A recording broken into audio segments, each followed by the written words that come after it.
इसकी body organisation बताई थी, इसकी बॉडी बताई थी कि ये फिलामेंटस होती है।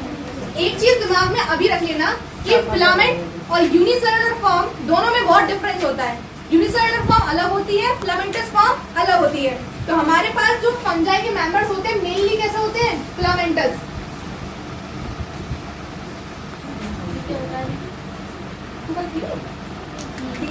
फिलामेंट का मतलब होता है, मैं पूरा बता रही हूँ, फिलामेंट को तो अपने दिमाग में जो लेके चलोगे वो धागों से कंपेयर करोगे, धागे। इसकी जो बॉडी होती है वो धागों जैसी होती है, रेशो जैसी, उनको बोलते हैं फिलामेंट। अब मान लो जैसे कि जैसे रील नहीं होती है, जैसे सिलाई करते हैं, ऐसे मैंने रील को ना कई सारे टुकड़ों में काट के ऐसे उनके टुकड़े लिए और फर्श पे फैला दिए, तो प्रत्येक टुकड़े को अगर मैं उठाऊंगी तो प्रत्येक को बोलते हैं हाइफे। क्या बोलते हैं उसे, हाइफे। बॉडी फिलामेंटस है, ईच फिलामेंट को हम एक टर्म देते हैं, क्या बोलते हैं, हाइफे। और ऐसे मान लो मम्मी लोग झड़ लगा रही है तो वो इकट्ठे हो गए सारे हमारे पास धागे, जो ग्रुप बचा, ग्रुप बना, वो झुंड समझ आता है ना, जब कपड़े वोड़े सिलती है मम्मी घर पर, तो जो हमारे पास ग्रुप बना उस ग्रुप को हम क्या टर्म बोलते हैं, माइसीलियम। तो ग्रुप ऑफ हाइफे को हम एक कॉमन टर्म बोलते हैं माइसीलियम। समझ में आया? बॉडी फिलामेंटस है, फिलामेंट के सिंगल, अगर मैं ईच एंड एवरी फिलामेंट की बात करूं, हाइफे। ग्रुप ऑफ हाइफेज को हम एक कॉमन टर्म बोल देते हैं, क्या, माइसीलियम। आया? अब मैंने क्या करा, एक पूरा धागा उठाकर देखा, उसको माइक्रोस्कोप के नीचे जूम इन करा, ठीक है। जब मैंने माइक्रोस्कोप के नीचे उसको जूम इन करा तो पहले तो सिंपल सा धागा दिखाई दे रहा है, तो वो डबल लेयर ऐसे तुम्हें दिखाई देगा। अब तुम्हारे पास डिफरेंट टाइप की चीजें दिखाई दी, कुछ हमारे पास फिलामेंट्स ऐसे दिखाई दिए जो मल्टी सेलुलर है, ऐसे ऐसे करके, और कुछ ऐसे हैं जिनके बीच में एक दीवार प्रेजेंट है और प्रत्येक के अंदर केवल एक एक न्यूक्लियस प्रेजेंट है। कल मैंने एग्जाम्पल दिया था कि हम लोग इस एक कमरे में बैठे हैं, इस एक कमरे में कितने सारे बंदे बैठे हैं, ठीक है, लेकिन दूसरे कमरे में खुशबू में बैठा है, एक कमरे में इकलौता बैठा है। ऐसी मेरी मम्मी किचन में है तो एक कमरे में एक है, ठीक है। तो जब एक सेगमेंट में केवल एक न्यूक्लियस पाया जाता है, यानी कि बीच में उनकी दीवार प्रेजेंट होती है, इसको बोलते हैं सेप्टेट हाइफे। क्या बोलते हैं, सेप्टेट हाइफे। और जब हमारे पास जैसे इस कमरे की बात करूं तो पूरा एक कमरा है लेकिन कितने सारे न्यूक्लियस प्रेजेंट है यहाँ पर, ठीक है, तो यहाँ पर कोई दीवार तो नहीं हम लोग के बीच में, तो हमारे हाइफे को बोलते हैं एसेप्टेट हाइफे। इतना समझ में आया? फिर मैंने कल एक और चीज बताई थी कि हमारे पास हाइफेज जो होते हैं मेनली वो जमीन से चलकर चलते हैं। तुम लोगों का ध्यान यहाँ रहना चाहिए, फोन करे नहीं, ठीक है। हमारे पास मेनली जो हाइफे होते हैं वो जमीन अगर सतह से लगकर चलते हैं ऐसे, ठीक है। लेकिन कुछ हाइफेज होते हैं जो एरियली ग्रो करते हैं, एरियली का मतलब ऊपर की तरफ ग्रो करना शुरू कर जाते हैं। यही हाइफे किस चीज की फॉर्मेशन करते हैं, फ्रूटिंग बॉडी, फ्रूटिंग बॉडी। इतना समझ में आया? फ्रूटिंग बॉडी के ऊपर, अब जैसे कि टर्म बता रही है कि ये फ्रूटिंग बॉडी है, तो फ्रूटिंग बॉडी दिमाग से कुछ आ रहा है कि इसमें फ्रूट जैसा कुछ निकलेगा, हमारी आंखें खोल बेटा,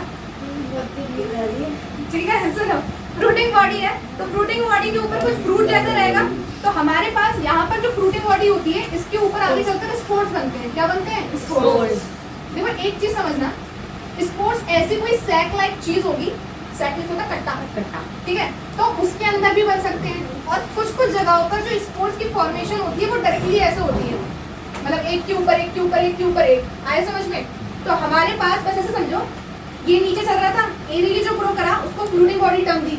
अब फ्रूटिंग बॉडी के ऊपर हमारे पास स्पोर्स की फॉर्मेशन होती है, स्पोर्स हेल्प करते हैं डिस्पर्जन में, मतलब जैसे तुमने बचपन में पढ़ रखा था होगा कि पॉलन ग्रेन्स जहाँ गिर जाते हैं वहां से एक नया पौधा निकल आता है, स्पोर्स जहाँ गिरते हैं वहां से एक नया पौधा निकलता है, ठीक है।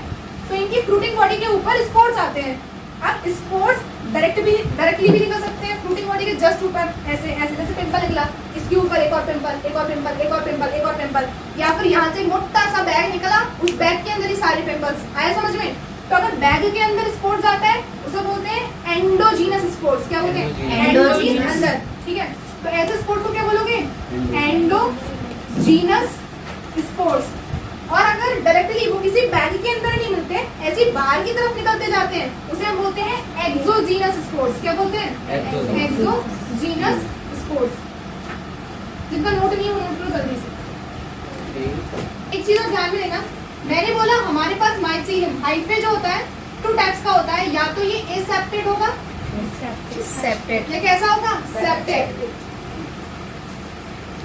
एसेप्टेड कैसा बनाया था, इसके अंदर कई सारे हमारे पास क्या प्रेजेंट थे, न्यूक्लियस प्रेजेंट स्पेशलाइजेशन। लेकिन यहाँ पर हमारे पास हाँ मतलब एक सेगमेंट होता है, प्रत्येक सेगमेंट में each and every segment has single nuclear, ठीक है, इसके पास एक ऐसा भी न्यूक्लियर होगा, ठीक। ये जो कंडीशन होती है कि हमारे पास कई सारे न्यूक्लियस प्रेजेंट होते हैं, इस कंडीशन को बोलते हैं सिनोसिटिक कंडीशन।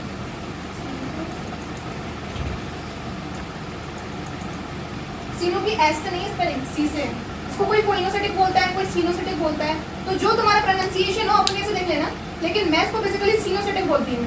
जब हमारे पास एक पूरा साइटोप्लाज्म, उस ये पूरा तो साइटोप्लाज्म है, उस साइटोप्लाज्म के अंदर एक न्यूक्लियस ना होगा, कई सारे न्यूक्लियस हैं, तो साइटोप्लाज्म के अंदर कई सारे न्यूक्लियस होने की कंडीशन को हम क्या बोलते हैं? सिनोसिटिक कंडीशन। इतना समझ में आया? लेकिन यहाँ पर सिनोसिटिक कंडीशन नहीं है, यहाँ पर केवल एक न्यूक्लियस है और सेगमेंट में क्या है? डिवाइडेड है। आगे बढ़ूं मैं अब, ठीक है। देखो अब मैंने तुम्हें एक चीज बताई थी कि हमारे पास ये हाइफेज जमीन से लगकर चलते हैं, कुछ ऊपर की तरफ जो निकलते हैं उनको हम क्या नाम दे देते हैं? Fruiting body. अब इन फ्रूटिंग बॉडीज पर स्पोर दो तरीके से आते हैं, या तो एंडोजीनसली आते हैं या फिर एक्सोजीनसली आते हैं। डन? एंडोजीनसली या फिर एक्सोजीनसली। अब एक चीज और होती है कि हमारे पास ना स्पोर्स दो टाइप के होते हैं, कुछ स्पोर्स एसेक्सुअल स्पोर्स होते हैं और कुछ स्पोर्स सेक्सुअल स्पोर्स होते हैं। क्या बोला मैंने? स्पोर्स भी हमारे पास दो टाइप के होते हैं, एसेक्सुअल स्पोर्स या फिर होते हैं हमारे पास सेक्सुअल स्पोर्स। अब पहचानोगे कैसे कि कौन सा एसेक्सुअल है, कौन सा सेक्सुअल स्पोर है? अगर वो स्पोर्स मियोसिस के बाद बने हैं, अगर वो स्पोर्स मियोसिस के बाद बने हैं तो वो सेक्सुअल स्पोर्स होंगे, अगर वो माइटोसिस के बाद बने हैं तो एसेक्सुअल। बता रही हूँ, सुनना। कहने का मतलब देखो, पहले मियोसिस और माइटोसिस समझ लो। जैसे कोई चीज डिप्लॉयड है, डिप्लॉयड से हैप्लॉयड में कन्वर्ट हुई, 2n से n में कन्वर्ट हुई, तो हाफ हुई वो चीज, इसको बोलते हैं रिडक्शनल डिवीजन, और बायोलॉजी में इसे बोलते हैं मियोसिस। क्या बोलते हैं इसे? मियोसिस।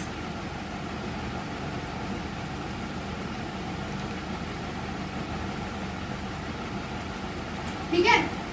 वहीं कोई चीज मान लो n है, हैप्लॉइड, अब हैप्लॉइड से हैप्लॉइड ही बना दी इसने, तो हमारे पास इक्वेशनल डिवीजन हुआ, इक्वल डिवीजन। इक्वेशनल डिवीजन को बायोलॉजी में बोलते हैं माइटोसिस। क्या बोलते हैं? माइटोसिस।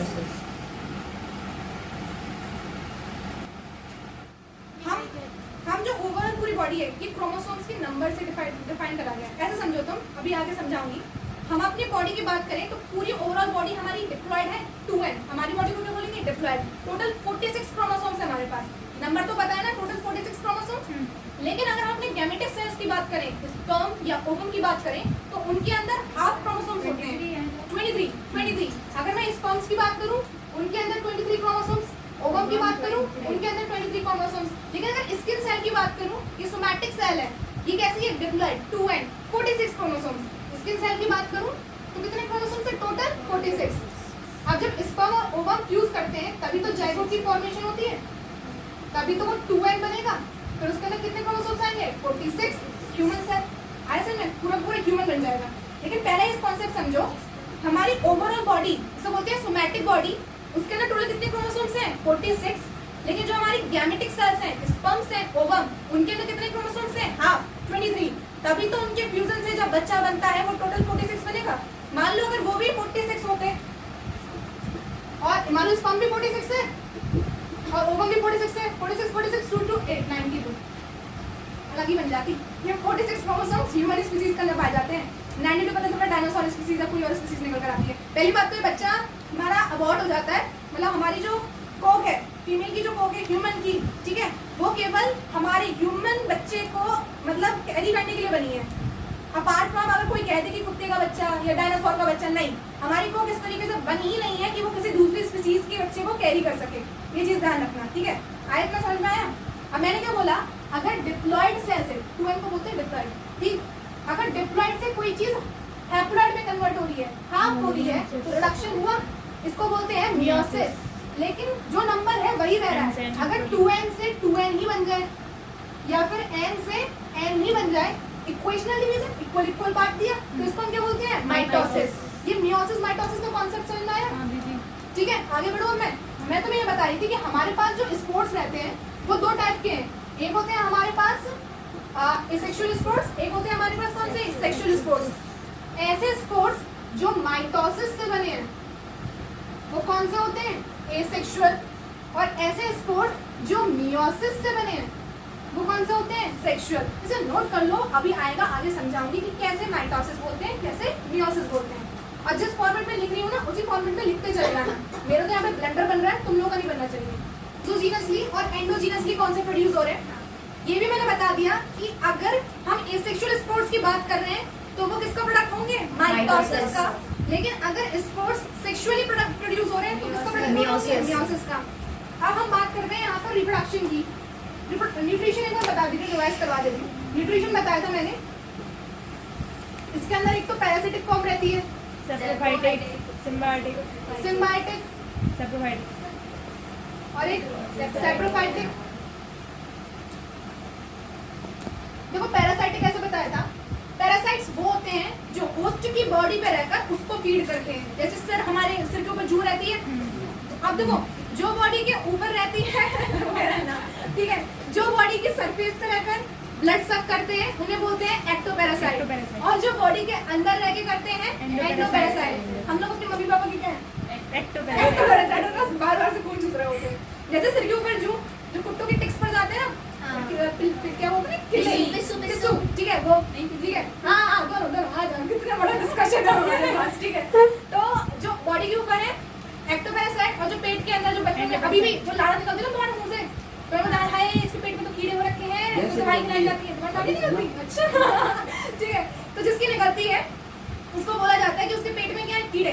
तो हमारे पेट के अंदर रह रहे हैं तो उन्होंने क्या बोलेंगे, एंडोपैरासाइट। आया, अब उसी हिसाब से तुमने सुना होगा वो रिंग कार्ड का ऐड आता है ना, बड़े गंदे गंदे ऐड आते हैं भाई, वो दिखाता है कि एक्टर होता है, वो पिलर से खुजा रहा होता है ठीक है, बड़े बड़े गंदे गंदे ऐड।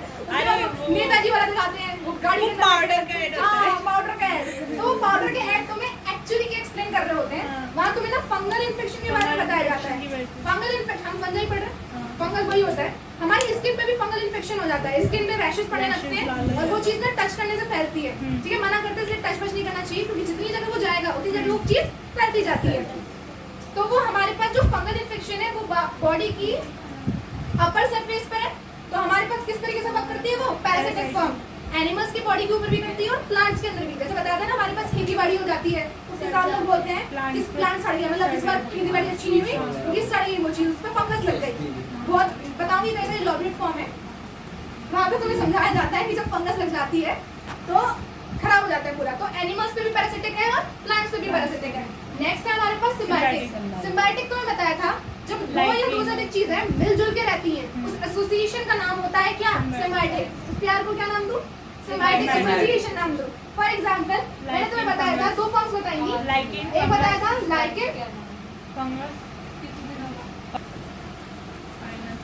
देखो लाइकेन बताया था it is a symbiotic association between algal and fungal component. और माइकोराइजा बताया था, मान लो हमारे पास पाइनस का पौधा ले लो, पाइनस, ठीक है, उसके साथ हमारे पास फंगस एसोसिएशन बना के रहती है। एक स्पेसिफिक फॉर्म बताई थी कि पाइनस के पौधे के साथ एक फंगस की एक स्पेसिफिक जीन बता दी, उस जीन का नाम हमारे पास क्या है, ग्लोमस। क्या नाम है, ग्लोमस, ठीक है। इस एसोसिएशन को क्या नाम देते हैं, माइकोराइजा। इनके इस एसोसिएशन को नाम क्या देते हैं, लाइकेन। और ये मिलजुल के हमारे पास कौन सा एसोसिएशन है, सिम्बायोटिक एसोसिएशन। पूछ बेटा, पाइनस एक जिनस का मतलब पौधा रहता है हमारे पास, और फंगस क्या करती है, उसकी रूट्स में जाकर रहती है, तो उसको हेल्प करती है मिनरल्स को खींचने में। मान लो फॉर एग्जांपल ये हमारे पास पौधा है, इसकी रूट्स यहाँ तक रेस्ट्रिक्टेड है, ठीक है, इससे आगे वो यहाँ का ना नरिशमेंट जितना उसने मिलना था उसे मिल गया, इससे ज्यादा वो खींच नहीं पा रही, तो यहाँ पर एक फंगस होती है जो उसके साथ एसोसिएशन बनाती है।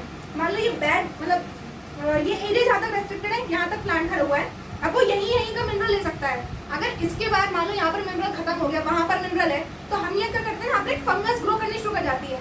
वो फंगस जितनी ज्यादा ग्रो करेगी वहां से मिनरल पकड़ के लाएगी और इस प्लांट को देगी, तो इसकी हेल्प कर रही है ना, तो इनके एसोसिएशन को बोलते हैं सिम्बायोटिक एसोसिएशन। और प्लांट बदले में फंगस देखो हमारे पास कैसी होती है, हेटेरोट्रॉफिक होती है, ऑटोट्रॉफिक नहीं होती, मतलब ये अपना खाना स्वयं नहीं बना सकती, तो इसको खाना बना के कौन देता है हमारे पास, पाइनस प्लांट्स, वो उसको खाना बना के देता है, और फंगस बदले में क्या करती है, उसको मिनरल एब्सॉर्ब करके देती है। तो इनका रिलेशनशिप सिम्बायोटिक है ना, तू मेरी मदद कर मैं तेरी मदद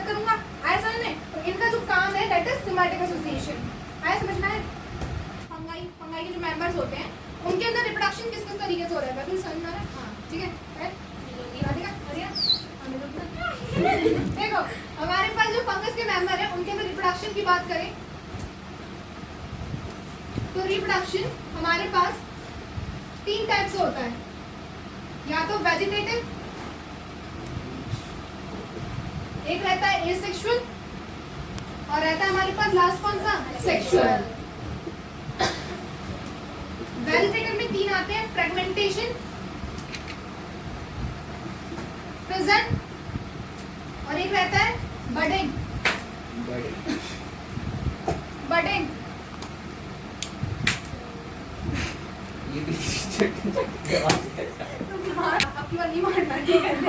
रिप्रोडक्शन की बात करें वेजिटेटिव, एसेक्सुअल और सेक्सुअल। वेजिटेटिव में 3 फॉर्म रहती है, फ्रेगमेंटेशन, फिजन या फिर बडिंग। पहले दिन मैंने थोड़ा सा हिंट दिया था, फ्रेगमेंटेशन में बॉडी फ्रेगमेंट्स में टूट जाती है और प्रत्येक सेगमेंट एक नया ऑर्गेनिज्म बना देता है। डन। फिजन में 2 फॉर्म्स रहती हैं, बाइनरी फिजन या फिर मल्टीपल फिजन। जब एक बॉडी 2 टुकड़ों में टूटेगी तो बाइनरी फिजन नाम बता रहा है, और मल्टीपल फिजन जब कई सारी फॉर्म्स बनती है, एक से कई सारे बनते हैं। लास्ट हमारे पास बडिंग फॉर्म। बडिंग को मैंने ऐसे समझाया था आपने पिंपल की तरह, जैसे पिंपल होता है उसकी आउटवर्क बाहर निकलती है, जब ज्यादा बड़ा हो जाएगा तो ऐसे टूट जाएगा, गिर जाएगा और जहाँ गिरेगा वहां से नया ऑर्गेनिज्म। ठीक है, पिंपल से समझाया था। ठीक है, उसके बाद एसेक्सुअल। एसेक्सुअल रिप्रोडक्शन में एसेक्सुअल स्पोर्स पार्टिसिपेट करते हैं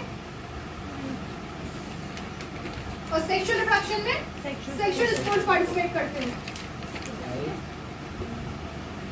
आया समझ में? अब सुनो एक चीज और समझ अब बात कर रहे हैं हम सेक्सुअल रिप्रोडक्शन की। दीदी हाँ सेक्सुअल तो कैसे समझाइए, वो लिखिए। अभी पहले ना मैंने ये बता दिया कि रिप्रोडक्शन 3 टाइप से होता है हमारे पास, वेजिटेटिव, एसेक्सुअल और सेक्सुअल। अब तो मैं बता रही हूँ कि सेक्सुअल में हमारे पास 3 फेज मिलते हैं स्पेसिफिक। ये 3 फेज बाकी और किसी किंगडम के मेंबर में नहीं मिलते, इनमें ही मिलते हैं। ठीक है, वो समझो पहले।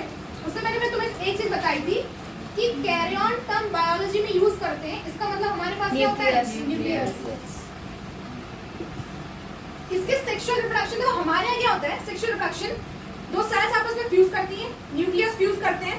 पहले 2 सेल है, ये 2 सेल्स है, ये इनके बीच में क्या है, न्यूक्लियस। ये 2 सेल्स आपस में फ्यूज करेंगी, इसके बाद इनके न्यूक्लियस फ्यूज करेंगे और फिर बच्चा बन जाएगा। सिंपल आया। लेकिन इनमें क्या होता है, 2 सेल है हमारे पास, ये 2 सेल पहले आपस में लगेंगी, एक दूसरे को फ्यूज करेंगी। इसको बोलते हैं प्लाज्मोगेमी। क्या बोलते हैं, प्लाज्मोगेमी। प्लाज्मोगेमी के बाद एक सेल बनकर आती है, उस एक सेल में अब कितने न्यूक्लियस मिलेंगे तुम्हें? प्लाज्मोगेमी न्यूक्लियस को कहते हैं इसके? नहीं बेटा, देखो गैमी का मतलब ना बायोलॉजी में होता है शादी। शादी गैमी को ना शादी से लेते हैं, तो इसको लो फ्यूजन से। जब हमारे पास प्लाज्मा आपस में फ्यूज कर रहा है, इसको बोलते हैं प्लाज्मोगेमी। डन। अब इनका जब प्लाज्मा हमारे अंदर क्या होता है, हमारे अंदर क्या होता है, प्लाज्मोगेमी के डायरेक्ट बाद हम कैरियोगेमी करते हैं। पहले प्लाज्मोगेमी, उसके बाद हमारे अंदर डायरेक्ट क्या हो जाती है, कैरियोगेमी। और डायरेक्ट फॉर्मेशन होती है किसकी, जाइगोट की। ऊपर देखो बहुत सारे, मतलब 2 सेल, उनके न्यूक्लियस पहले ये दोनों फ्यूज करकर डायरेक्ट किसकी फॉर्मेशन होगी, इनकी न्यूक्लियस आपस में फ्यूज करकर एक बना लेंगे और इसको हम डायरेक्टली क्या बोलते हैं, जाइगोट। मान लो ये स्पर्म था, ये हमारे पास क्या था, आशी, ओवम, ये भी हैप्लॉइड, ये भी हैप्लॉइड, और जाइगोट कैसे बना हमारे पास, डायरेक्टली डिप्लॉइड। ठीक है, लेकिन इनके अंदर क्या होता है, पहले प्लाज्मोगेमी हुई, इनका साइटोप्लाज्म फ्यूज करा। साइटोप्लाज्म फ्यूज करने के बाद एक साइटोप्लाज्म होता है जिसमें 2 न्यूक्लियस होते हैं, और इनका ये फेज काफी लंबे समय तक रहता है। हमारे लंबे समय तक नहीं रहता, पहले प्लाज्मोगेमी होगी, तुरंत कैरियोगेमी होगी, न्यूक्लियस आपस में फ्यूज करेंगे और तुरंत फॉर्मेशन हो जाएगी किसकी, जाइगोट की। लेकिन ये ना कहते नहीं यार थक गए, प्लाज्मोगेमी करके नहीं थक गए, हमने नहीं करना अभी न्यूक्लियस को फ्यूज, तो हम इनकी स्पेस को बोलते हैं एक सेल, लेकिन कितने न्यूक्लियस, 2 न्यूक्लियस। इस फेज को बोलते हैं डाई कैरियन फेज। क्या बोलते हैं इसे, die carrying faces. Die means 2, अभी बताया। कैरियन का मतलब क्या होता है बायोलॉजी में, न्यूक्लियस। एक सेल कितने न्यूक्लियस, 2 न्यूक्लियस। इस फेज को क्या बोलते हैं, डाई कैरियन फेज। कुछ फंगल मेंबर ऐसे आएंगे जिनके अंदर डाई कैरियन फेज बहुत कम समय के लिए होता है, और कुछ फंगल मेंबर ऐसे आएंगे जिनके अंदर सालों तक, लाइक 1 ईयर 2 ईयर तक डाई कैरियन फेज में रहते हैं। वो उनका न्यूक्लियस फ्यूज होता ही नहीं है, वो कहते नहीं अभी नहीं करना, 1-2 साल बाद करेंगे। आया। उसके बाद जब फेवरेबल कंडीशंस रिटर्न होती हैं, इनके अंदर दो न्यूक्लियस आपस में फ्यूज करके सिंगल एक न्यूक्लियस बना देते हैं और इसको क्या बोलते हैं, 2n बन गया। मान लो ये हैप्लॉइड था, ये भी हैप्लॉइड, ये अभी भी हमारे पास हैप्लॉइड है क्योंकि दोनों न्यूक्लियस फ्यूज नहीं हुए हैं। बाद में फ्यूज होकर 2n बना, इसको हमने क्या बोला, जाइगोट। आया समझ में? तो इसको बोलते हैं प्लाज्मोगैमी, इसको बोला डाइकैरियन फेज, और लास्ट में इसको क्या बोला हमने, कैरियोगैमी। क्या बोला, कैरियोगैमी। कैरियो मींस न्यूक्लियस और गैमी को हम बताया शादी बोलते हैं या फिर फ्यूजन। तो अभी न्यूक्लियस का फ्यूजन हुआ ना, तो हमारे यहाँ जो फंगस होती है इसके सेक्सुअल रिप्रोडक्शन में मोटे मोटे 3 फेज देखने को मिलते हैं। सबसे पहला फेज होता है प्लाज्मोगैमी, जहाँ इनके दो सेल्स आपस में क्या कर रहे होते हैं, फ्यूज। प्लाज्मोगैमी के बाद नेक्स्ट फेज जाता है जहाँ सेल एक होता है लेकिन न्यूक्लियस कितने होते हैं, 2। और ये फेज कुछ में तुरंत खत्म हो जाता है और कुछ में काफी लंबे समय तक रहता है, इसलिए इस फेज को हम क्या बोलते हैं, डाइकैरियन फेज। बाद में जब फेवरेबल कंडीशंस रिटर्न होती है तो ये जो दो न्यूक्लियस हैं ये भी फ्यूज कर जाते हैं और किसकी फॉर्मेशन में आती है, जाइगोट की। इसको हम क्या बोलते हैं, कैरियोगैमी। आया 3 फेज कौन कौन से, प्लाज्मोगैमी, डाइकैरियन फेज और कैरियोगैमी।